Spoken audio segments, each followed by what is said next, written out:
Mavis and Toby are usually responsible for the work at the quarry at the end of Thomas's branch line. But often more than not, Mavis has stopped working there. One day, Mavis spoke to Toby. "You know, I would love to venture out more," she said. "I only seen a lot more of the island when I had to go to the works after my accident with that truck." Toby felt sorry and wanted to cheer Mavis up the best way he could. "You know, that reminds me of myself back on my old railway." "Oh, do tell me about it, Toby," Mavis eagerly said. "Well, it was before I had my old line. I used to work at the harbor on the mainland. My brothers and I worked tirelessly there. I've never really used my true strength until I had my own line to run on." Mavis looked on in admiration. "You were a harbor engine?" she quizzed. "Yes, but I can't do that sort of work now as I'm too old. But back then, I used to dash backwards and forwards without holiday," he added. "But one day, I did have the opportunity to go to the seaside. My driver and fireman came in very excited. There's a festival at a seaside village that happens each year, and the organizer think it would be a good idea to have a display of engines at the festival this time," said my driver. "And you," he said, "are to be the special guest." I went to the big station to be cleaned, painted, and polished. "I haven't seen you look this smart in years," my driver said. "I nearly didn't recognize you." We soon set out for the village.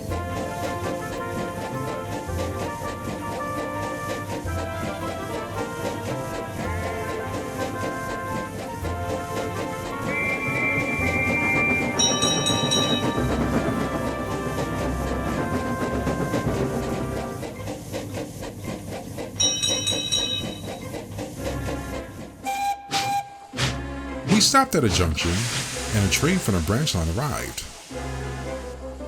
The engine was younger than me, but he was dirty, his rods clanked, and steam leaked from everywhere.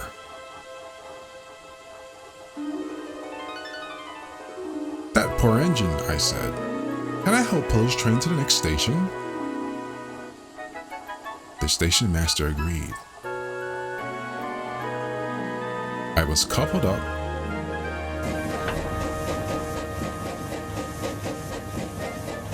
set off.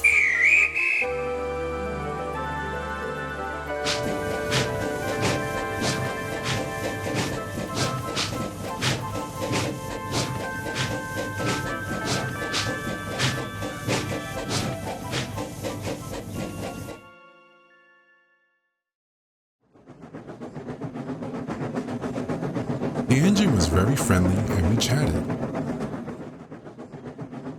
"Festival time is the best time of year," the other engine said. "Lots of extra trains and visitors. I expect you'll be able to stand in a long carriage siding."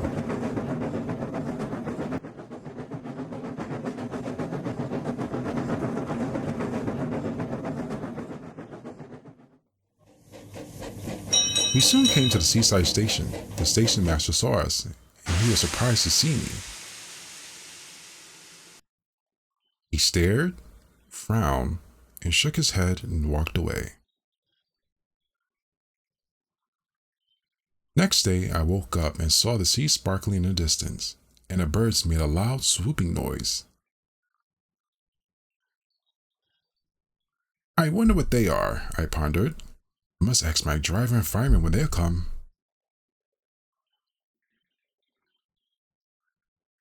But the crew came back looking glum. "It's all off, Toby," they said. "They said there's nowhere for you to stand." "Cheer up, old boy. They probably thought you were going to outsmart everyone else." Mavis felt a bit more glum. "So, you got all cleaned up for nothing?" she said. "Yeah, it seems so. But on the bright side, I ended up getting a rest, and I got to see the seaside, especially making a new friend. It was a nice holiday." "One day," he said, "I'm sure you'll be able to venture out more, and maybe you'll see the seaside like I did." Mavis felt a lot more better, and Toby told him more stories about his old line.